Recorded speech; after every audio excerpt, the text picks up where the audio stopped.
Robert Betancourt, Past Master King Davis Masonic Lodge, in which building we're now situated. And I'll give you a little bit more history as to why we're involved in this organization and this particular something a little bit later. But we want to get started right away, and so what I'd like to start by doing is come to our feet.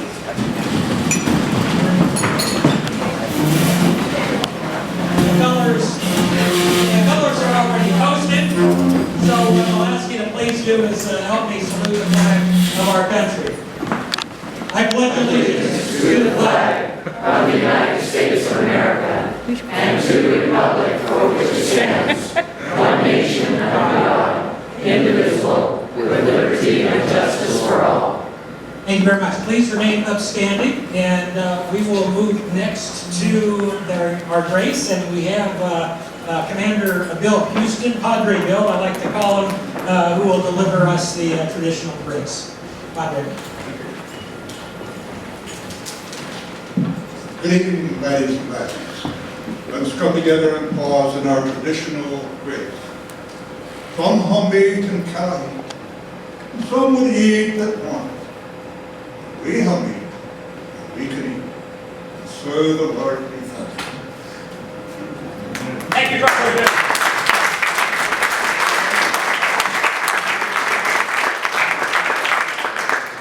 All right, as is traditional at this portion of the evening, we are looking for the piping in of the haggis, and Pipe Major Paul Dunn will you please do the honor. And Jeff Schultz for the opening.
David Brunel is presenting the haggis and our ode to Jeff Schultz. Fair and far your honest sonsy face, great chieftain of the puddin' race, upon the maw you take your place. Pint, tripe, or tern, well are you worthy of a grace as long as me arm. The groaning trencher there you fill, your hurdies like a distant hill. Your pin would help to mend a mill in time of need. And through your pores the dews distill like amber mead. His knife, see rustic labor dight, and cut you up with ready sleight, trenching your gushing entrails bright like honey ditch. And then, oh, glorious sight, one reeking rich. Then horn for horn they stretch and strive, deal take the hindmost, on they drive. And oh, the gushing trenchers, till all their well sailed belive like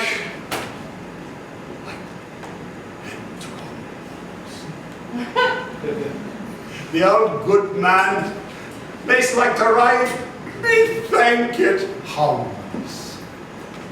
Is there a one that o'er his French ragout or olio would star sow, or fricassee would make her spew with perfect scunner, looks down with sneering, scornful view on sick a dinner?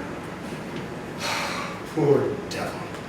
See him o'er his trash as feckless as a withered rash, his spindle shank a good whiplash, his neve a knit. Through bloody field or flood to dash, oh, how unfit.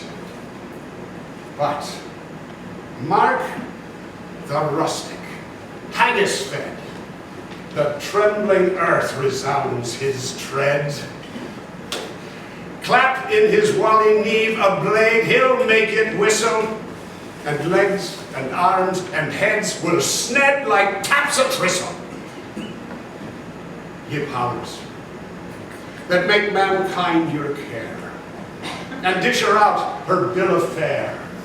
Old Scotland once nae skinking ware that chops in luggies, but if you wish her grateful prayer, give her a haggis!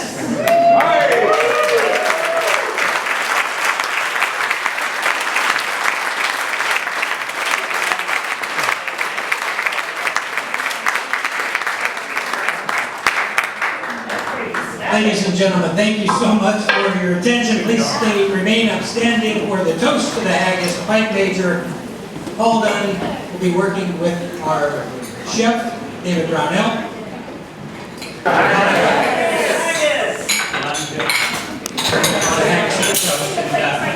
We're just very pleased at King David's Masonic Lodge to welcome you all this evening. I think that it was appropriate for me to say, first of all, please silence or mute your cell phones to the extent that you haven't done that already, because we will have an entertainment portion that's going to be on our main lodge here in our temple room in about 45 minutes or so when we're done with dinner here. But I wanted to take an opportunity, first of all, to introduce you to our Rainbow Girls, our youth order that is serving you this evening. So here they are, Rainbow.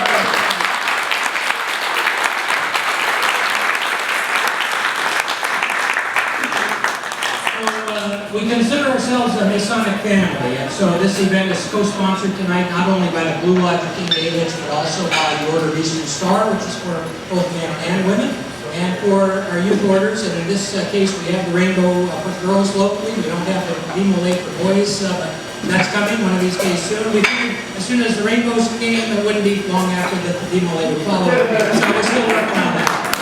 But thank you for that introduction. To them and the welcome to them. So they're serving you this evening, and I also wanted to thank in particular a couple of folks that are here without whose help this event would not be possible. It's on the back of your program. There's some people that are on there. One of whom is Kristen Cameron. Can I ask her to stand up, please? Kristen, I see you there.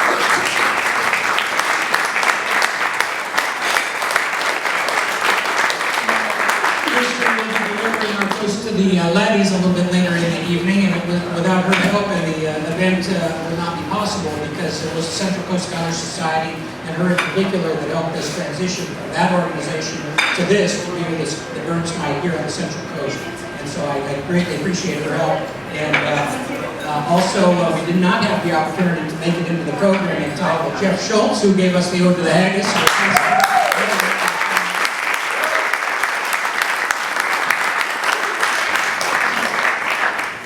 So as we are just waiting for those last couple of moments before the entrees will come out for you, I did want to mention that we are apologizing to the extent that we are not ready for prime time perhaps this year. I think that we're going to be next year.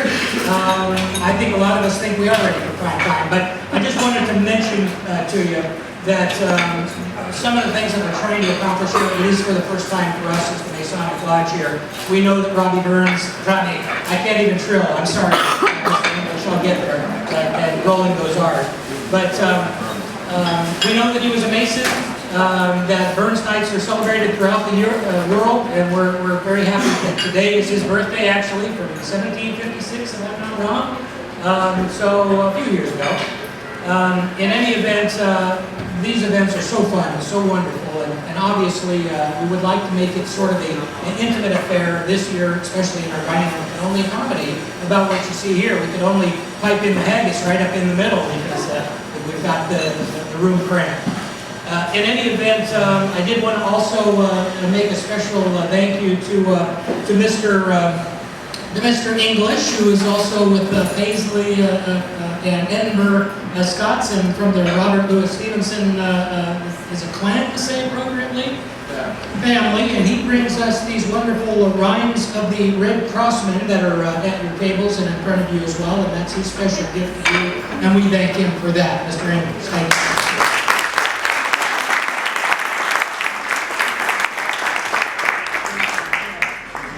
All right, well, the dinners are coming out. I'll have a few more things to say as your master of ceremonies when we get into the main dining room, but please enjoy your meal. That's because it's the first time we hope for many birds Thanksgiving. So we've cut the haggis and we've enjoyed some fine wine.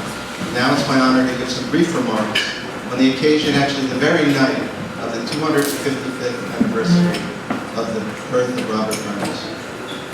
So let me first address my lovely lady, Catherine. After we attended last year's festivities,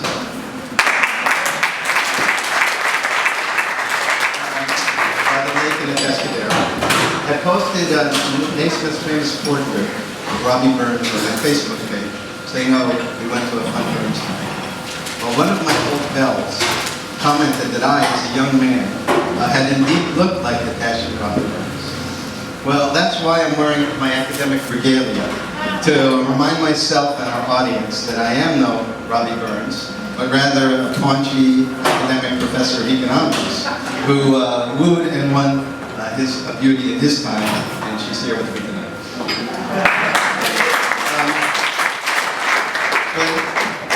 When Brother Robert Betancourt asked me to give this, I thought about a grand professorial theme.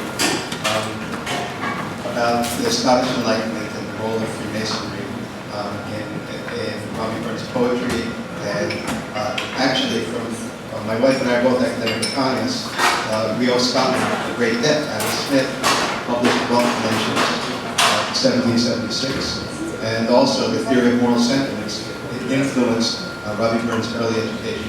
But I nixed that idea, no professorial time. So instead, what I was going to talk about is Robbie Burns from the perspective of a Mason. So, Robbie Burns' candle burned brief and bright. The son of a tenant farmer, he labored for 37 years and then went on to refreshment. Burns traveled quickly upon the level of time to that undiscovered country from whose bourne no man returns. He never saw the years grow nigh when he would say he had no pleasure in them. The evil days came, but they were few. Now, the art of speaking publicly about Freemasonry consists of opening the door just a little bit to let the public look in, while never violating one's Masonic obligations. So there's a nice thing to say.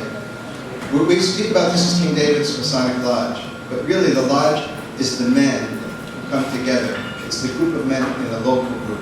The building is not important, but it's the brotherhood of the men that really matters. So there's a nice way to say that in French.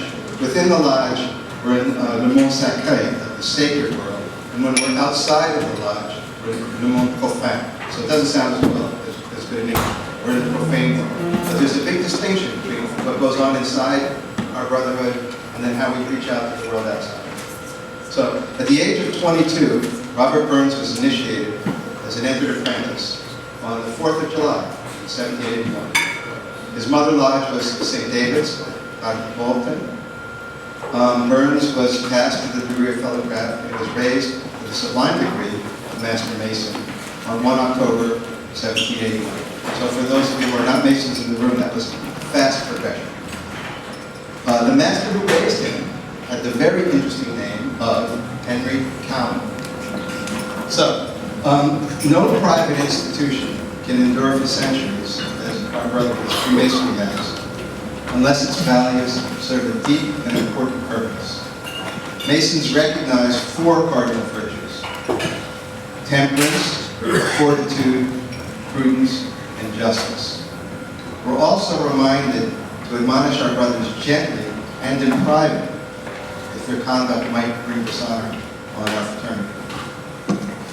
Robert Burns was not always a temperate man, but the same passion that drove him to personal excesses were those that made him a poet for the ages. And that's actually why we drink scotch on this night. Robert Burns had great fortitude. It's hard for us now, in the 21st century, to imagine the toil and deprivation that the tenant farmers in Ayrshire faced. Think about working in the rocky fields in the uplands. Great uncertainty about the harvest, but the only thing you were not uncertain about was you had to pay the landlord the rent. There was no sharecropping. You had to pay fixed rent to the landlord. So that had a huge influence on Robert Burns' father's life and his own life. Robert Burns was not a prudent man. And in fact, in the 1 year before the Kilmarnock edition of 33 poems made him famous, he fathered children by 3 women. So we could say that Burns did have difficulty keeping his passion towards all mankind within the walls. However, Robert Burns had a great passion for justice. This passion came from watching his father suffer, from knowing firsthand from his own experience how hard it was to make an honest living from the land, and also from the long history of Scotland, where he saw where the lords time and again sold out the common man just to save their aristocratic privilege, and they often made the common problem. So, Robert Burns was our Masonic brother. He gave much to the world. So my Masonic brethren, Robert Burns was one link in the chain that is our mystic tie. So, Masons only, would you please stand and toast our brother, Robert? I'll finish with one of Robert Burns' great poems. And I'm going to ask Kristen Cameron to sing it, because it's actually the lyrics to a song that we've already heard. It shows what it means, this poem, for us as Masons to be on the level. And it's an ode to the brotherhood of all mankind. It's called A Man for That. It was written in 1795. Remember, Robert Burns was going to die within the year, in 1 year. And the French Revolution was at its height when this poem wrote.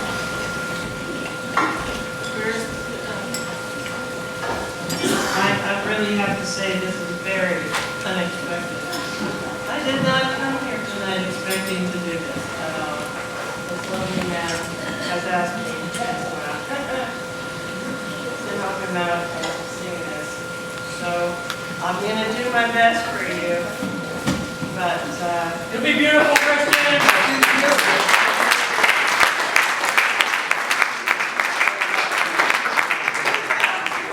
not on my agenda. Okay.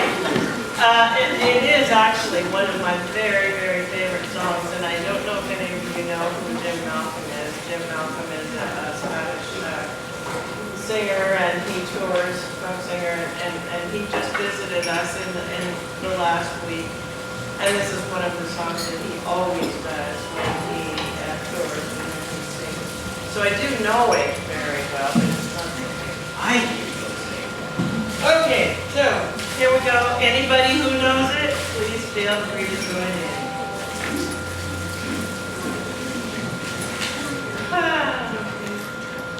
Is there for honest poverty that hangs its head and all that the coward slave we pass him by, we dare be poor for all that, and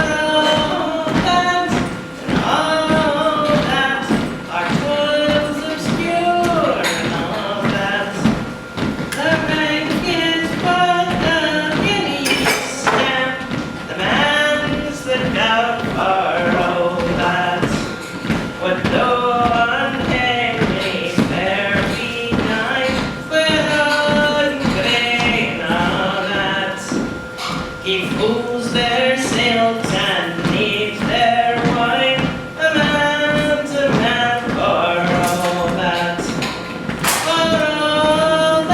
and all that, the tinsel show and all that, the honest man who will say good is king on it for all that. Is he young puppy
close with a brief anecdote to and this is the theme of the immortal Robert Burns.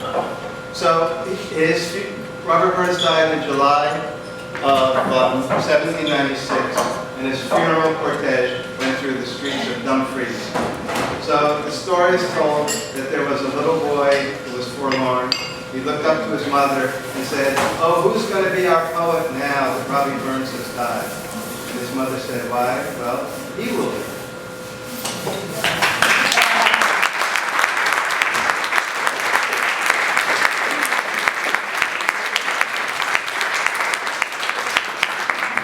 Don't forget your flask here, brother.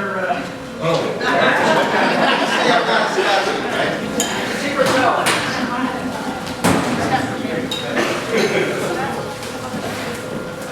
All right, so we're going to follow that with our toast to the lassies, and I will ask our own brother, Robert Sachs, to come to the podium, please, and deliver the toast. Spiking his wine with whiskey. That's a sign of true love. So, decided to try and do this on my own. I looked at the literature that was online in terms of Toast of the Lassies. It's online, but most of it is unrepeatable and young ladies present and everybody else. So I decided to just do this on my own. So, a toast to the Lassies. When you were born, your head was so sweet, your eyes so wondrous, and a new woman started her journey through life, a message for all men to take note. As you grew, curiosity and ambitiousness and endless whys proclaimed with no answer any man to satisfy. Fathers shake their heads, smile, but ever watchful eyes to protect. And then you hormonize. Heaven and hell were in your wake, and the muse, the temptress, the innocent, traded places, dancing in a body young and supple, spinning fathers and brothers and suitors into a dizzy world of confusion and beguilement. Your journey to stand beside someone more lucky than they know, a wife, a mother, a mentor, who brings men to their knees and makes them stand even taller, and yet too often unsung. Until you wind your way to wise time of crowndom, wrinkled sparkly eyes, knowing truths, loving deeply, smiling, and we still don't know why. Gentlemen, please stand. I just spilled whiskey down my arm. To the lassies of all ages, to our daughters, lovers, wives, and sages, we raise our glasses, we raise a toast, we sing your praises, even though you still daze us. But we implore evermore, don't ever stop. To the lassies.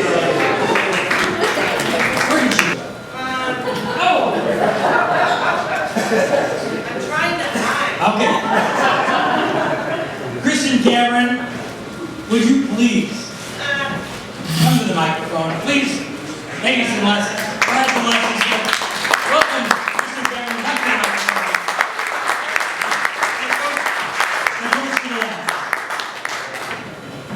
Oh my goodness. You know, when the Scottish Society gets together, I'm always kind of having to be part of this thing. But I was hoping with the Masons doing it that I wouldn't have to. I would kind of disappear somewhere and just sit back and relax and enjoy it. But that does not seem to be the case. So anyway, okay, I'm going to do the toast of the laddies. Now, as some of you are aware who are in the Scottish Society here, I went to college in Scotland and I lived there for several years. And after that, Alan and I, my husband Alan and I do try to get back there whenever possible. Now, if you've never been to Scotland, you may be under the impression that Scotsmen all wear kilts. But that's not necessarily the case. It's kind of a thing for a wedding or birthday night or some kind of a formal affair. However, the minute the plane touches down in Glasgow, my husband has his guilt. And he was born in Canada, but he's quite proud of his Scottish heritage. So, it's quite funny to see the American tourists who spot him as we walk down the road striding along in his kilt, and they go, "There's one! There's a real Scot!" They get their cameras out and they start taking pictures. Anyway, so, well, on one of our trips, we were up in the Highlands, and we were on our way back to Glasgow on our way home, and it was getting later and later, and we stopped at a bed and breakfast to find lodging. But every place was full, and we were about ready to just give up and sleep in our car. But we stopped in one last little town called Kinusy, and we stopped at an inn, and I went into the desk. I was nearly in tears, and I begged him, and I just said, just about anything. Anything. We'll sleep in the broom closet, anything that you have. So the desk clerk said, well, one of our maids is off for the night, so I suppose you could go into her room, but it's behind the ballroom, and there is a big event going on in the ballroom tonight. So I said, we'll take it. Thank you so much. We'll creep through the ballroom. No one will even know we're there. We'll put you quiet as mice. We're just going to creep right on through. So we brought our luggage in. We had a bite to eat and a beer at the pub in the inn. And then we headed up to the ballroom. Well, there was a large audience of people sitting there, and in front of the room there was a band playing a lively jig, which apparently they had announced as a version of a Canadian barn dance. Remember that? I turned to make sure that Alan was right behind me, but he had disappeared, only to reappear in the middle of the ballroom, skipping and twirling around, and one arm flung in the air, dancing around, doing his rendition of a Highland fling. Much to the astonishment of the band and the stunned audience, who sat there with their mouths hanging. I could only close my eyes and pray, please God, let him be wearing underwear.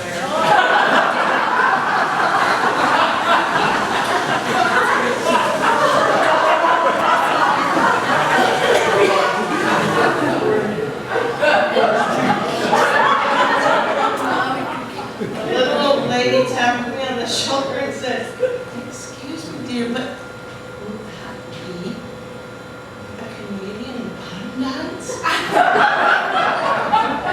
said, no, it's not a Canadian barn dance. It's an idiot, but he is a Canadian. Finally, sitting in our little maid's room, as I sat there sick with embarrassment, I had to keep reminding myself that Alan is a good man. He's a hard worker. He's a kind man, and he does pay the bills. So ladies, I would ask you now to raise your glasses to our men who are not perfect, but they do keep life interesting. And what would we do without them? To the last.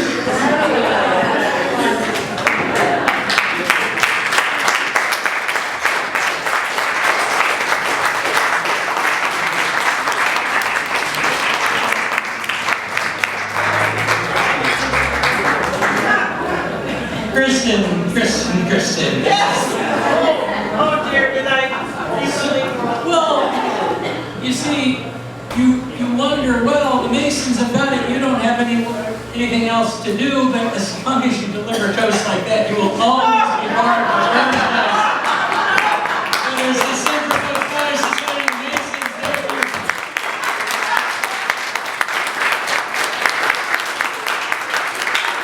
As long as Scottish birds nights is done on the Central Coast, Kristen Cameron will be part of that. And hopefully Bud Major Paul Dunn will be as well. So we are we're about to retire to the lodge room, the temple room, which is right next door, as I described to you with the Thank you very much.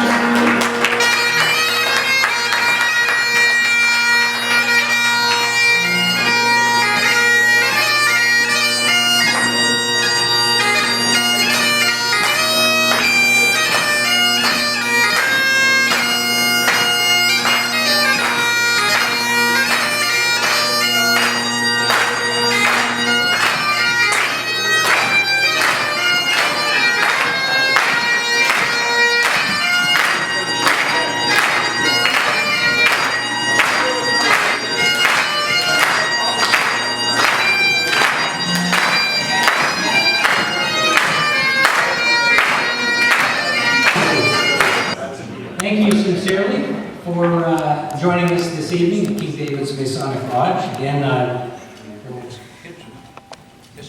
introduce myself to you as Robert Betancourt. I'm a past master of King David's Masonic Lodge. There are a number of our past masters with us this evening. I would like to mention to you that you are in a historic place. I think that's the first thing to say. Robbie Burns was a Mason. We celebrate our connection with famous Masons and reputable individuals such as Robbie Burns that we love. His creativity, certainly his sterling intellect, and Masonry was important in his life. And we're going to celebrate that this evening. That's what made the most sense to us as a Masonic Lodge when we were given the opportunity to take the baton from the Central Coast Scottish Society in terms of conducting what I believe is the premier Burns Night on the Central Coast. And as I mentioned before in the dining room, we hope that will become an annual event for us. And what you need to know about Masons, of course, is that we have a lot of symbolism. And you're sitting in a Masonic Lodge, which is essentially built 100 years ago in 2013, or 1913 to 2013 was our 100th centennial. Was built as a Masonic Lodge. It was built to have commercial tenants on the ground floor, where you see the bank now was AT&T 100 years ago, where you see the surfboard company now was San Luis Furniture 100 years ago in 1913. This room was always anticipated to be a ceremonial room. Every Masonic Lodge in the world is a stylized representation of King Solomon's Temple, as described for us in the first book of Kings in chapter 5. So you see the forest of Lebanon in the 100-year-old wallpaper. You see the seal of Solomon, also known as the Star of David, up in the oculus or the skylight above.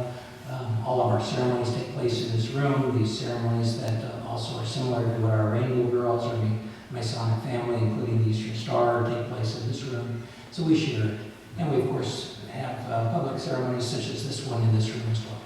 So we're delighted to welcome you this evening to the first annual Masonic Focused Robbie Burns Night in 2014. This night would not be possible without some individuals that I previously mentioned. They're identified on the back of the program, many of them. It would be appropriate at this time, however, to identify a couple of them in person at this time. And I want to certainly recognize the co-chairs of this event. It is a Masonic family, after all. And so we have not only the Blue Lodge of Freemasonry, represented by George McGilligan. And George, if you will please stand for us. And then your daughter, Janet Plested, who will please stand for Eastern Star. Welcome. And then, of course, Gina Plested, who is sitting in the back row, please stand up as well for our Rainbow Flag.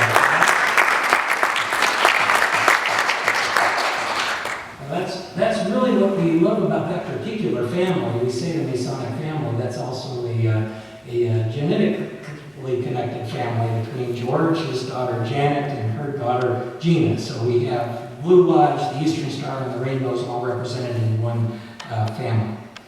At this time, we want to roll into the entertainment-focused portion of our evening. You've enjoyed a wonderful meal, and now we want to enjoy the poetry, the oratory, the songs and music that are traditional with Burns Nights. I would like to welcome next to the podium a past master of our lodge, the current chaplain of our lodge, and your officers, by the way, or our officers rather, are wearing their aprons and jewels in the positions that they hold for this year. And so the current chaplain of King David's Lodge, number 209, is the past master of 13, Peter Champion, who is serving this year as chaplain, and he will be the next presenter for your entertainment this evening. Worshipful Peter.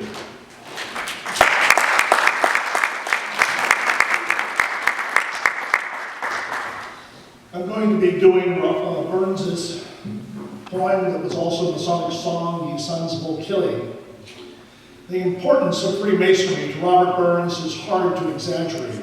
The craft brought him the comfort of ritual, fellowship, and a network of influential patrons to publish his works, and a set of democratic beliefs he esteemed.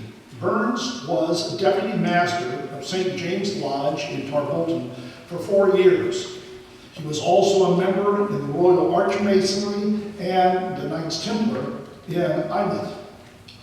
The Willie in today's song was Army Major William Parker. He was the worshipful master who proposed his friend Burns as an honorary member of St. John's Lodge in Kilmarnock. The affable Burns was unanimously received by the brethren of the lodge on the 26th of October, 1786. As an acknowledgement, Burns sang today's verse in praise of brotherly love and the mystical bound. Major Parker helped get Burns published by subscribing for 35 copies of Burns's first edition of poems. Kilmarnock is a large burgh in East Ayrshire, Scotland, and St. John's is a neighboring lodge to Burns's home lodge of St. David's. The town is often shortened to Killy, especially when being referenced by footballers. Burns sang the poem to the then popular Jacobite tune, Over the Water to Charlie, about Bonnie Prince Charlie. The poem should be sung with a Scottish brogue. I am wearing the family tie, McCullum of Monroe, and I remember going up to Baltimore as a young little wee lad to see a cousin who was a Captain McCullum, and my mother would take me up there because it was on her side of the family. And for formal dinner, he would come out fully dressed from carry down to the kilts, no stocks and bedroom slippers, because they were comfortable. He said, "I can't see under the table." And he had, he'd come from Scotland and he had a heavy brogue. Unfortunately, I was born in the South, and the best I can do is a Southern drawl from North Carolina or Virginia, and so I'll skip the accent. But I would like to point out that Burns Night is celebrated by Masons around the globe, and this evening in the Harry Truman Lodge in South Korea, they are celebrating Burns Night. And I'm sure that the accent that they're using is a lot different than the Scottish brogue that you're accustomed to. So let's hope that Burns has a better singing voice than I have. I will be playing the music to Over the Water to Charlie so that I can keep it in tune. I could not find an instrumental, so disregard any words you hear in the song because those aren't the point.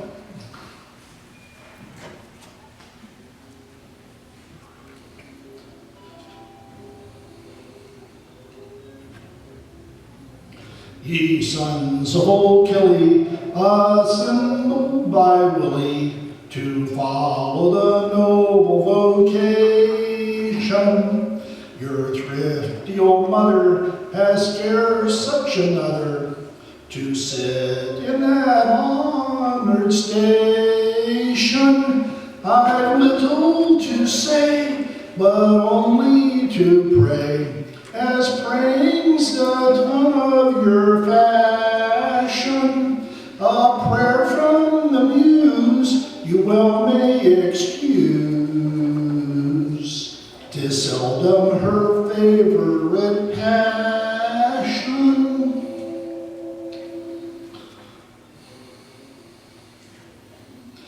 Ye powers who preside over the wind and the tide, who marked each element's border, who formed this frame with beneficent aim, sovereign statute is order. Within this dear mansion may wayward contention or withered envy ne'er enter.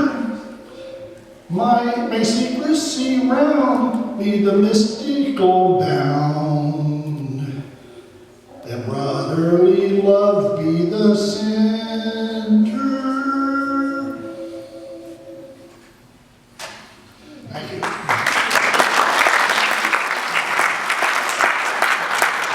multinational headquarters, and there were German and Spanish and French and many other officers working in this headquarters.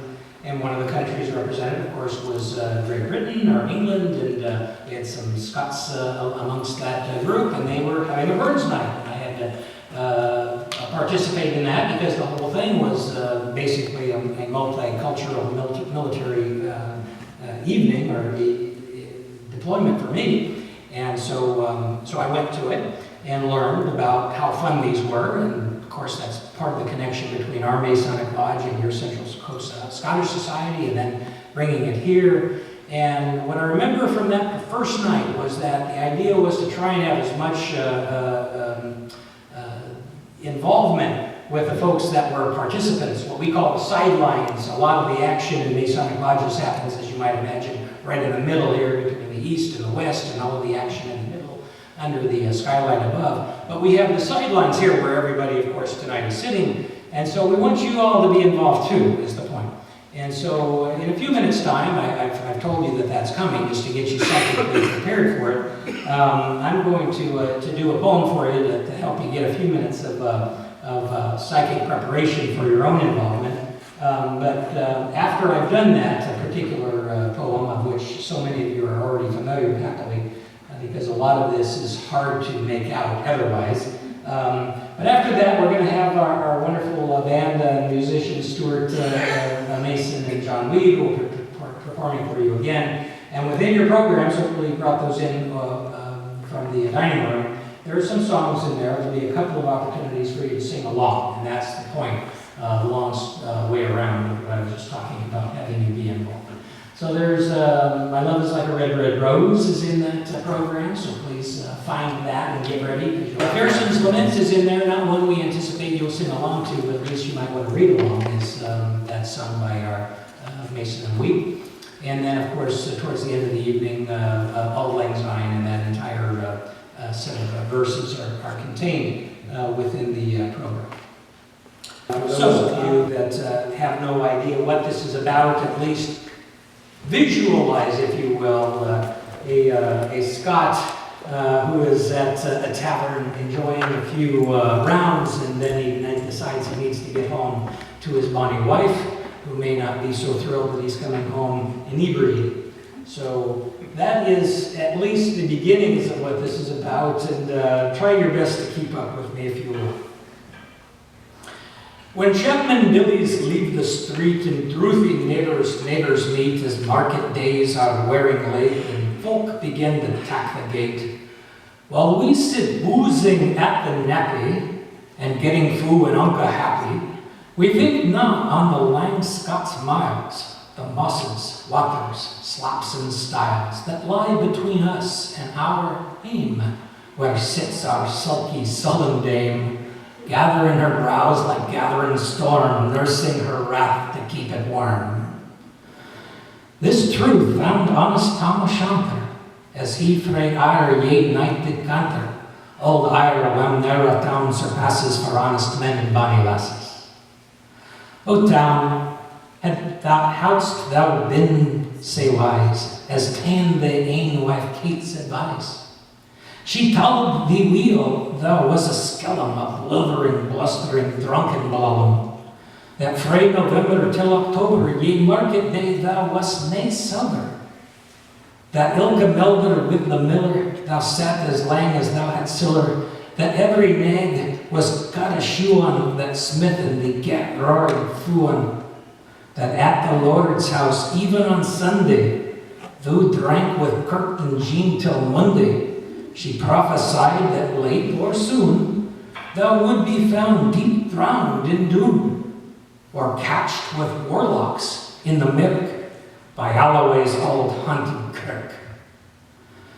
Ah, gentle dames, it gars me grief to think how mony counsels sweet, how mony lengthened sage advices the husband frae the wife despises.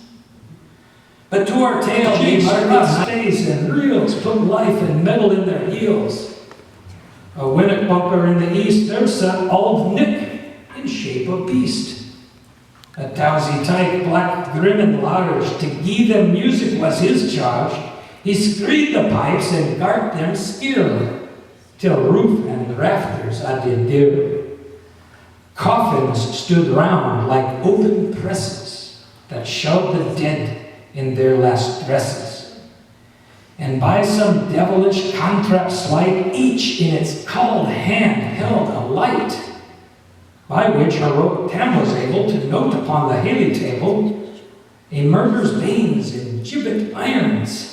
'Twas span line we unchristened barons. A thief, new cutted frae a rape, with his last gasp his gab did gape. 5 tomahawks with blood red rusted, 5 scimitars with murder crusted, a garter which a babe had strangled, a knife a father's throat had mangled, whom his ain son a life bereft, the grey hairs yet stacked to the heft, with mair a horrible and awful, which even to name was be unlawful. 3 lawyers' thumbs turned inside out, with lies seemed like a beggar's clout. 3 priests' hearts, rotten black as muck, lay stinking vile in every nook. As Tammy glowered amazed and curious, the mirth and fun grew fast and furious. The piper loud and louder blew, the dancers quick and quicker flew. They reeled, they set, they crossed, they cleeked, till ilka Caroline swat and reeked, and coosed her duddies to the wark, and linked at it in her sark. Now Tam, oh Tam, had they been queens, a plump and strapping in their teens, their sarks instead of Creashy Flannan did Snow White 1700 linen. They're breeks of mine, my only pair, that ants were plush, a good blue hair. I would have given 'em off my hurdies, for ye blink of the blanny birdies. But withered beldams, owled and drawled, rigged woody hags, wad speen a fool, looping and flinging on a crummock, I wonder, did not turn thy stomach. But Tam kenned what fubroli there was, yea, winsome wench and wally. That night enlisted in the corps, laying after a kens on Kerrick shore.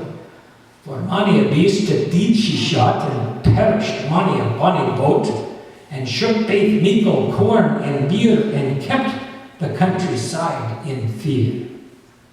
Her cutty sark, a paisley harn, that while a lassie she had larn, in longitude though sorely scanty, it was her best, and she was vaunty. Ah, little kenned thy reverend granny, that sark she coughed for he wee nanny, with 2 pund Scots, 'twas a' her riches, whatever graced a dance of witches. But here my muse her wing won cour, sic flights are far beyond her power, to sing how many lap and flang a supple jade she was, and strang. And how Tom stood, like yang bewitched, and thought his very Eden richt, even Satan glowered, and fidged fu fain, and hotched and blew with might and main. Till first ye caper, sign and nither, Tom tint his reason together, and roars out, "Weel done, cutty sark!" And in an instant all was dark, and scarcely had he Maggie rallied, when out the hillish legion sallied. As bees buzzed out with angry fight, when plundering herds assail their bite, as open pussy's mortal foes, when pop, she starts before their nose, as eager runs the market crowd, when catch the thief resounds aloud. So Maggie runs, the witches follow, with money and eldritch screech and hollow. A Tom, thou get thy faring. In hell they'll roast thee like a herring. In vain thy Kate awaits thy coming. Kate soon will be a woeful woman. Now do thy speedy utmost, Meg, and win the key stain of the brig. There at them thou thy tail may toss. A running stream they dare not cross. But ere the key stain she could make, the feet of tail she had to shake, for Nanny far before the rest, hard upon noble Maggie pressed. And flew at Tam with furious ettle, but little wist she Maggie's mettle. Yea, spring brought off her master hail, but left behind her ain great tail. The carlin caught her by the rump and left Peter Maggie scarce a stump. No while this tale of truth shall read, ilk man and mother's son, Ducky. Whenever to drink you are inclined, or cutty sorrows run in your mind, think ye may buy the joys of dear. Remember Tom O'Shanter's meal.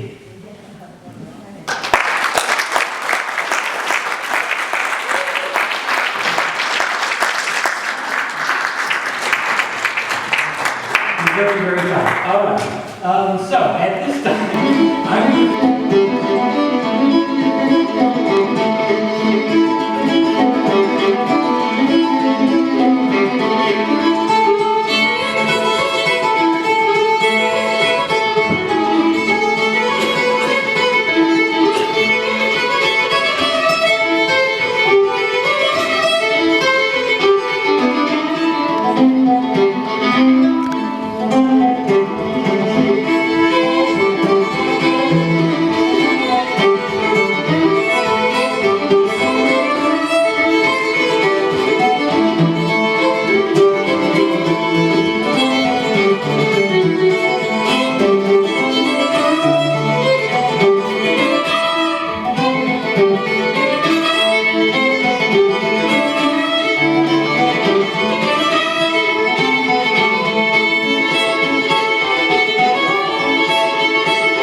pursuing fortune's slippery path, with healthy heart and brimful eye, I'll mind you still when far above. Oft have I met your social band and spent the cheerful festive night. Oft honored with supreme command, presided o'er the sons of light. And by that hieroglyphic rite, which none but craftsmen ever saw, strong memory on my heart shall write those happy scenes when far above. May freedom, harmony, and love unite you in the grand design. Beneath the omniscient eye above, the glorious architect divine, by the unerring moon, still rising by the promised law, till order bright completely shine, shall be my prayer when far above. And you farewell whose merits claim, justly that highest badge to wear. Heaven bless your honored noble name, to masonry and sculpture here. A last request permits me here, when yearly we assemble. One round I ask it with a tear, to him the bard that's far above. A last request permit me here, when yearly ye assemble. One round I asked it with a tear, to him the bard that's far above. Good night and joy be to you all. That tennis took it out of me. So, thank you for that. And so we're going to make a move home. The first night. Everybody stand up, please, and cross arms. And take the hand of the person next to you.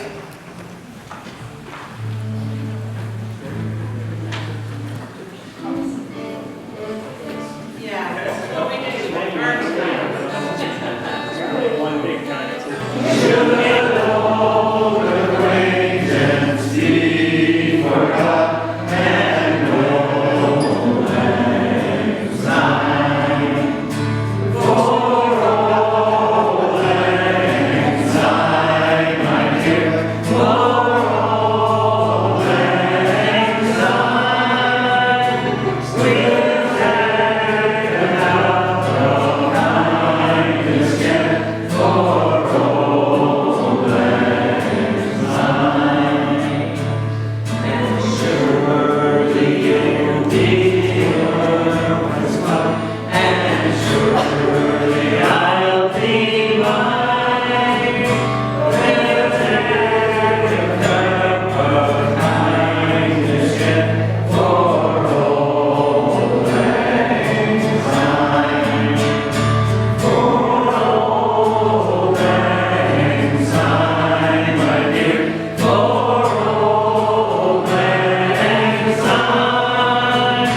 time.